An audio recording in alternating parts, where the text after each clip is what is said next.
caminho da formação do sintoma.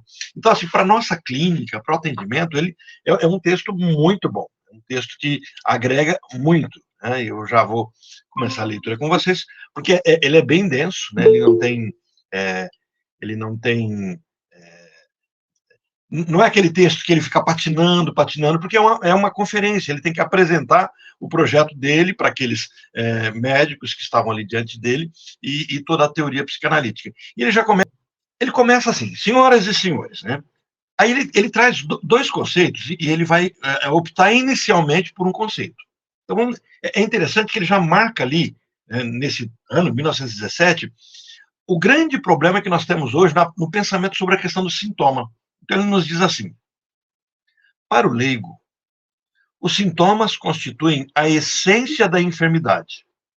E a cura é, para ele, a eliminação do sintoma. A pessoa está com febre, então, para um leigo, a febre é a doença. Então, ele tira a febre. A pessoa está com uma dor nas costas, uma dor na barriga, ele elimina a dor e supõe que isso é a cura. Essa é a visão de um leigo. E eles dizem, bom, para os médicos, eu já não tenho essa noção. Ele vai dizer assim, para os médicos, importa diferenciar sintoma da doença. E a remoção dos sintomas, afirma ele, ainda não é cura da doença. Quer dizer, o fato de eu ter segurado uma febre não significa que a infecção passou. De eu ter eliminado uma dor no corpo não significa que eu fui curado daquele que me causava a dor. E aí, eliminados os sintomas, porém, o que nos resta de palpável na doença é apenas a capacidade de formar novos sintomas. Quer dizer, se eu tenho uma doença, não curei a doença, segurei um sintoma, pode acontecer que eu possa ter novos sintomas. Até hoje, mesmo hoje, a gente fala assim, olha, tem que tomar cuidado com alguns medicamentos que eles podem mascarar. Você está com uma dor, aquela dor reflete um tipo de doença, você toma determinado medicamento e mascara, automaticamente você pensa que está curado, ou aí surge um novo tipo de sintoma e até você descobrir fica um pouquinho mais complicado. Isso é hoje, mas isso não é hoje só. Em 1917, Freud já está trazendo exatamente essa visão. Então, ele diz, por isso, nós vamos adotar no momento, então, percebam, ele não está adotando como postura, mas para analisar a discussão que ele vai trazer sobre os caminhos da formação do sintoma, porque ele quer mostrar exatamente esse ponto de que o sintoma ele é construído pelo meu ego com uma finalidade. Então, assim, vamos adotar, no primeiro momento, a posição do leigo e considerar que a averiguação dos sintomas equivale à compreensão da doença. Então, ele vai fazer assim, se eu vou conseguir fazer uma leitura da doença por meio de sintomas, tragam isso para o psíquico agora. É o que ele vai começar a fazer. Então, ele diz assim, os sintomas, e referimos-nos aqui naturalmente aos sintomas psíquicos ou psicogênicos e à doença psíquica. Então, ele faz uma distinção, mas dentro do mesmo campo, o sintoma psíquico e a doença psíquica, são atos prejudiciais da vida como um todo, ou pelo menos inúteis, dos quais frequentemente a pessoa se queixa como algo indesejado e que traz sofrimento e desprazer. Ele é desagradável. Os sintomas, e é interessante que vocês vão perceber que aquilo que Lacan vai trazer do sintoma como sendo o corpo do neurótico, aquilo que até a gente discutiu hoje no encontro das 10 horas, quem perdeu o encontro das 10 horas, perdeu um bom encontro, hein? O povo não queria terminar mais, né? Já era meio-dia e pouco, e vai prosseguindo, e estava muito bom, né? Com a Graça é muito gostoso, ela traz bastante, ela agrega bastante, o pessoal, todo mundo empolgado também. Quem perdeu, perdeu. Não vou nem, acho que eu não vou nem disponibilizar o vídeo de hoje para a turma, não, só de. Não, eu quero ver, Orlando, eu perdi. Eu tinha médico hoje, não deu para eu ir. Eu já mandei o link do YouTube para vocês. É por isso que eu tô brincando. Eu vou assistir, sim, amanhã eu assisto. Depois vai estar na plataforma, mas no YouTube você já consegue acessar. Né? Tá pelo link. Bom. Se você for lá no canal, você não acha, não, tá? Com o link só. Então tá bom, Orlando. Obrigada, hein? Que isso. Então, os sintomas, e referindo-nos aqui naturalmente aos sintomas psíquicos ou psicogênicos de origem psíquica e às doenças psíquicas que são prejudiciais. O principal dano E aqui ele vai trazer tudo aquilo que em 1926 é discutido sobre inibição, o ego fica inibido, não sobra energia para o ego, a pessoa não consegue viver, porque ela vive em torno de um sintoma, ela cria um novo problema, tudo ele vai estar trazendo aqui. Por isso que a gente fala, Freud velho, só que falou, não, não, não. Ele já falava isso há muito tempo, só que agora ele vai depurando, vai melhorando, vai trazendo mais detalhes sobre a teoria dele, mas os conceitos já são antigos. Ó. O principal dano que causam esses sintomas é o custo psíquico que envolve. Aqui ele começa a entrar no problema da demanda psíquica que acontece com as pessoas que começam a adoecer. Porque aqui ele vai trazer o conceito, é nesse texto que ele vai nos levar a proposta de que não há pessoa que não seja neurótica. Lembra que você fala, e os normais? Existem os normais, né? E ele sempre está falando dos doentes, dos saudáveis, né, dos sãos, dos normais. Aqui ele deixa muito claro que não existe o normal, mas a gente vai chegar daqui a pouquinho ali. O principal dano que causa é o custo psíquico que envolve, além daquele necessário, deixa eu só, a Luciana está entrando e o Jack também. Além daquele necessário para combatê-lo. Havendo pródiga formação de sintomas, esses dois custos podem resultar no extraordinário empobrecimento da energia psíquica disponível. Então, está dizendo assim, quanto mais sintoma eu tenho, menos energia psíquica eu tenho. É por isso que a gente sempre coloca, claro, a pessoa começa a ficar desmotivada, a pessoa começa a ficar sem libido, sem desejo da vida, porque está tudo envolvido no sintoma. Marlúcio, pode falar.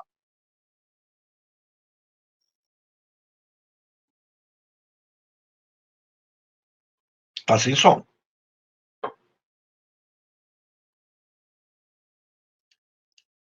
Marluce? Desculpa, pessoal, eu me perdi aqui.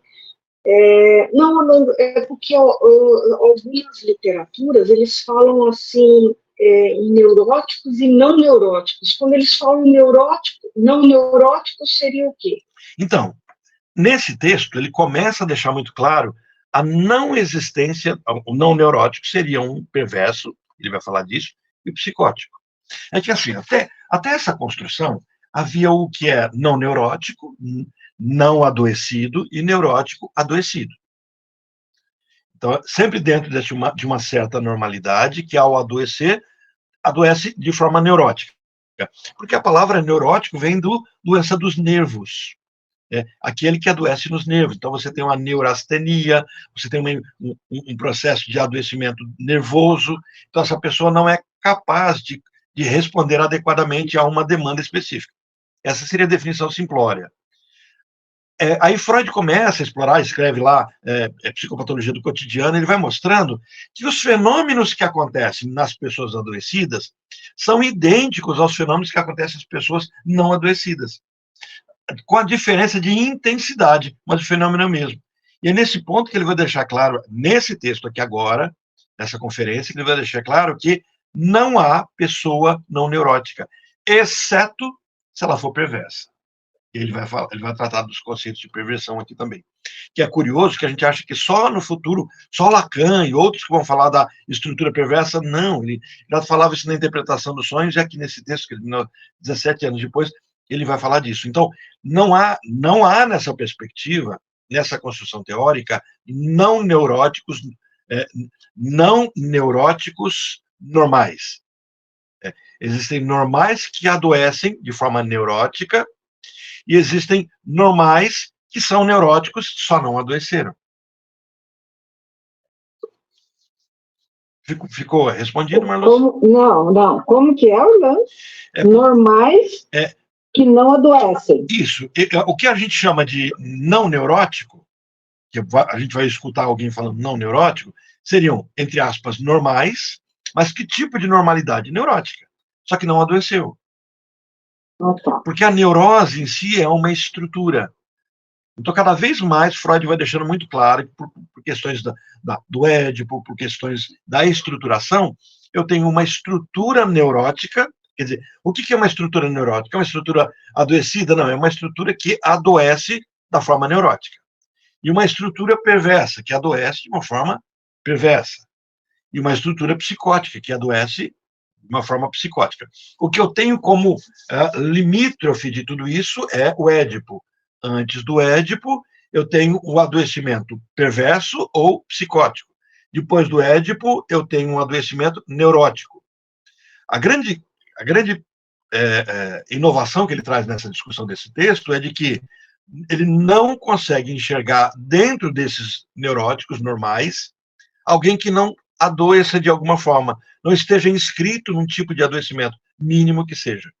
Ele vai chegar, daqui a pouquinho ele vai falar disso. Então, essa fala de neuróticos e não neuróticos, ela é uma fala muito anterior, em que Freud ainda está em construção do processo do adoecimento, da psicopatologia. É por isso que lembra, a gente está falando de conceitos psicanalíticos.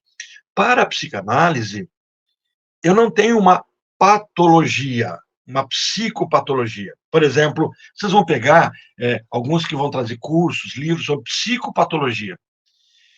E a psicopatologia psicanalítica, ela diz respeito ao ato de sofrer.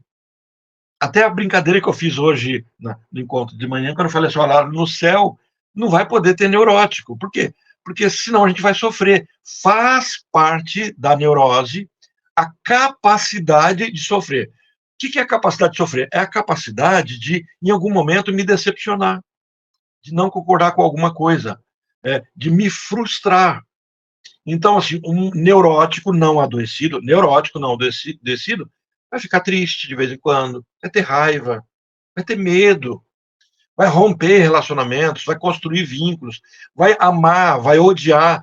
Tudo isso vai acontecer dentro de uma saúde mental.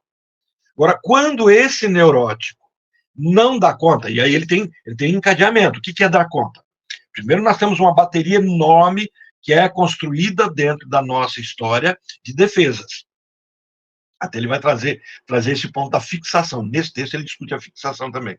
Né? Então, o que são as defesas? As defesas são mecanismos que se percebeu que nós evitamos o sofrimento. O neurótico sofre.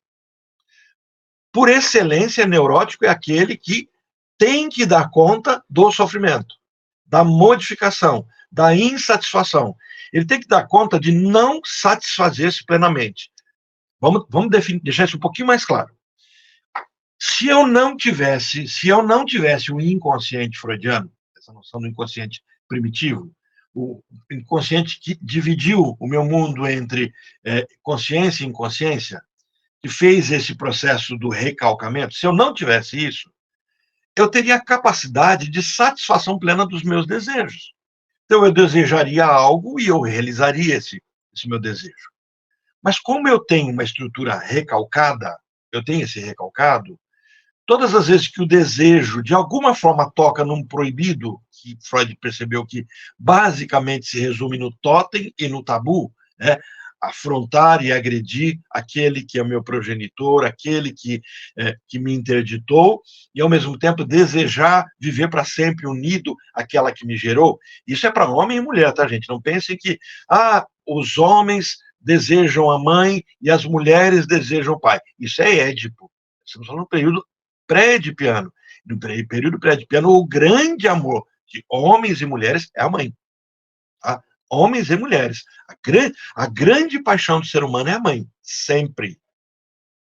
Porque a gente, mas para a menina não é um pai. Não, isso já é numa construção de identidade, isso já está ali no Édipo, é um outro momento. Mas o grande romance do ser humano é a mãe. É um romance tão forte, tão intenso, que o caminho natural é nunca se apartar da mãe e a mãe nunca soltar o filho. Caminho natural. A neurose é natural? Não. A neurose é um rompimento com a naturalidade. A neurose, ela é uma fissura, é um trauma, é uma pancada. A neurose me desconstrói completamente. Ao me desconstruir, me constrói como neurótico. O que é o neurótico por essa definição? Aquele que é capaz de se frustrar.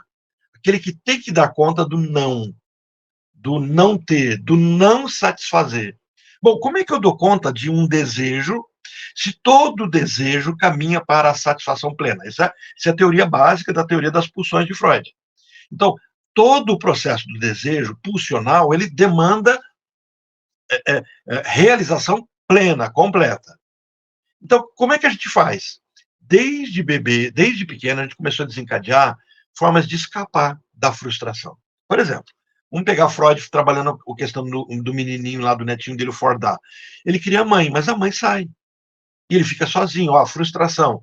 Como é que ele lida com a frustração que a mãe não está ali? Começa a brincar. Ele traz a mãe de forma simbólica para um objeto e ele joga fora o objeto, ataca e acolhe o objeto, afaga. Ataca e afaga. Então ele fica, te odeio, te amo, te odeio, te amo, te odeio, te amo. E isso vai envolvendo ele. Freud percebe que aquele objeto é a mãe, porque quando a mãe aparece, ele não quer mais saber do objeto, ele se volta para a mãe. Então Freud vai percebendo que aquele menino aprendeu a lidar com a frustração. De que forma? Se defendendo. Aí nós temos negação, negação por fantasia, deslocamento, identificação, e vai surgindo um grupo enorme de defesa. Então, a primeira bateria que faz com que o neurótico não adoeça, como é que o neurótico, não, neurótico, tá, Marluce, dentro da sua pergunta, tá? Não neuróticos, não, neuróticos, não adoeça é desencadeando uma bateria que permite que eu, neurótico, não quebre. Então eu não vou ver, eu vou fantasiar, eu vou viver uma vida de faz de conta, eu vou deslocar, eu vou projetar, eu vou sublimar, tudo eu vou fazer para não sofrer. Mas, dependendo do nível de sofrimento, esse grupo de defesas não dá conta. Então tenta imaginar, por exemplo, um carro que você pisa no freio e de repente acaba a lona ali do freio. Acaba, aí de repente você está pegando ferro com ferro. Você consegue parar o carro ferro com ferro, mas o carro sai gritando, estraga a roda, estraga um monte de coisa, o disco empena, tudo isso vai acontecer. E para parar o carro. Então, quando os mecanismos de defesa meu não dão conta, eu me escoro na minha estrutura. Percebe? Acabou a lona do freio, agora eu pego ferro com ferro. Então, quando meus mecanismos de defesa não deram conta de me defender, eu me defendo com a minha estrutura. Qual é a minha estrutura? A minha estrutura é como é que eu estou amadurecendo na minha psique. A grande questão é que eu amadureço na minha psique no corpo. É o que a gente já estudou sobre psicossexualidade. Ele vai trabalhar isso daqui a pouquinho. Então, isso é que vai criar um jeito de ser neurótico. Então, nós vamos ter neuróticos de angústia, angustiantes, ou histeria de angústia. Vamos ter neuróticos anais, controladores. Nós vamos ter neuróticos histéricos, que vão realizar tudo isso no corpo. Histéricos fálicos, conversivos. E aí tem todas aquelas divisões que a gente divide a cada uma dessas fases, a gente divide em mais duas. Então nós temos aqueles que resolvem de forma oral, sucção, ou depois de forma oral canibalística, de outro oral analobjetal, oral canibalística, anal melancólico, anal controlador, então masoquista, sádico. Depois nós vamos ter um período que vai ser chamado de histeria conversiva, e depois a questão da histeria fálica, que está tudo dentro do pacote. Então eu tenho esses caminhos. E aí nós construímos um jeito de sofrer. Quando a gente constrói um jeito de sofrer, todas as vezes que eu sofro, eu, neurótico, sofro, eu volto para aquele ponto que eu construí. Sempre voltando para aquele ponto que eu construí. Entendeu? Marluce, ficou respondido de uma forma sucinta esse caminho? Quer dizer, eu não tenho, então, na psicanálise, não neurótico ou neurótico. Eu tenho uma pessoa que se estruturou neurótico, mas que talvez não esteja adoecido. Seria só esse o ponto. Uhum. Lacan também usa, né, esse termo neurótico e não neurótico. Não, Lacan também vai ser mais estruturalista ainda do que Freud, porque ele que vai depurar as três grandes estruturas, psicose, perversão e neurose. E ele vai inscrever, nós estamos inscritos em uma dessas estruturas. A grande questão é que, apesar de outros psicanalistas não lacanianos também fazerem essa leitura, eles vão colocar que uma transita para outra. Por exemplo, os winnicottianos, kleinianos, eles vão discutir que, por exemplo, você pode pegar uma pessoa psicótica e, trabalhando com ele, conduzi-lo a um comportamento neurótico. E Lacan vai dizer, não, as estruturas são fixas. Elas foram construídas. A metáfora que eu uso é da moleira, né? Uma vez fechada a cabeça, ela está fechada, mas alguns nunca fecham. Então, por exemplo, você pega uma pessoa que nunca consegue se construir neurótico, então ele fica aberto. Então a moleira não fechou. E você tem aquela que fechou, então ela suporta o peso sobre a cabeça. Então nós temos os neuróticos, os psicóticos e os perversos. Então, assim, a gente só fala não neuróticos e neuróticos se a gente tiver a percepção, a gente psicanalista. Porque os médicos não vão tratar desse jeito. A medicina, como ela é sintomática, ela trabalha com sintoma, e o sintoma denuncia, por exemplo, a medicina nunca vai dizer que uma pessoa com uma vida normal, mas que não carrega do próprio desejo, ela é psicótica. Mas ele delira? Não. Ele alucina? Não. Ele é responsável pelos atos? Ele é. Então ele não é psicótico. E na psicanálise lacaniana, se alguém não dá conta do próprio desejo, se alguém se coloca sempre subserviente a um outro, não tem a própria vontade, sabe, o famoso Maria vai com a outra, vai com as outras, não tem identidade própria, ele pode não alucinar, pode não delirar, mas o comportamento é psicótico. Ok? Tá. Obrigado. Esse texto vai melhorar um pouquinho mais sobre essa definição que eu trouxe, porque ele vai tocar nos pontos sobre a fixação. Olha, ele diz assim, sobre empobrecimento da energia psíquica disponível. Aqui voltamos àquele ponto e que Freud deixa muito claro que nós temos uma energia de vida, libido.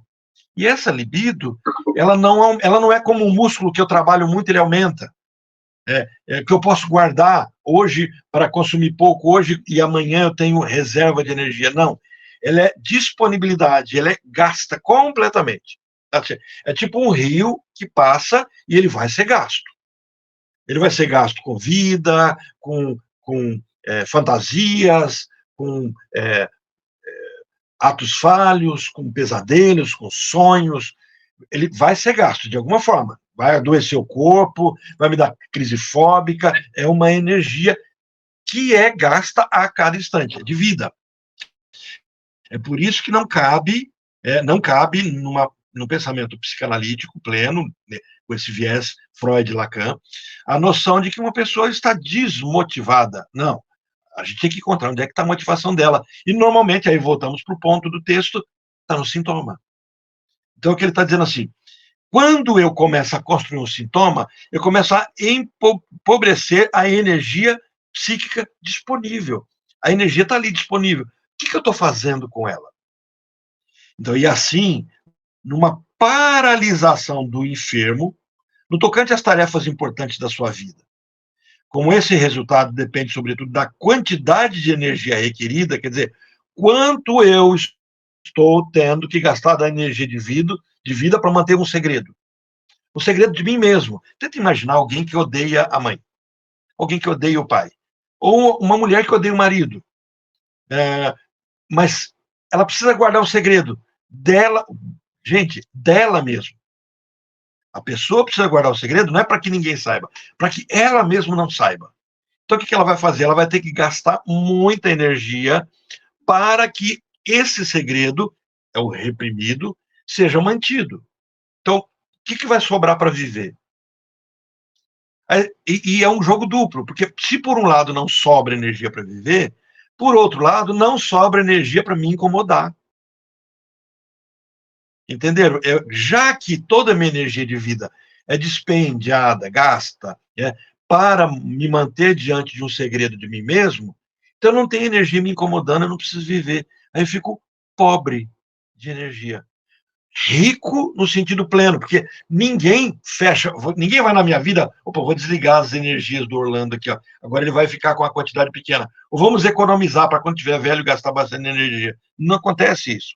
Na verdade, a energia é fixa, é a minha energia de vida, é a minha capacidade vital, que agora é empobrecida na minha vida. Então está sendo gasta no quê? No meu sintoma. Aí entra o ponto da neurose. Então, com esse resultado, depende sobretudo da quantidade de energia requerida. Os senhores perceberão com facilidade que aí ele traz uma definição, se vocês querem uma definição de estar doente, aqui ele traz.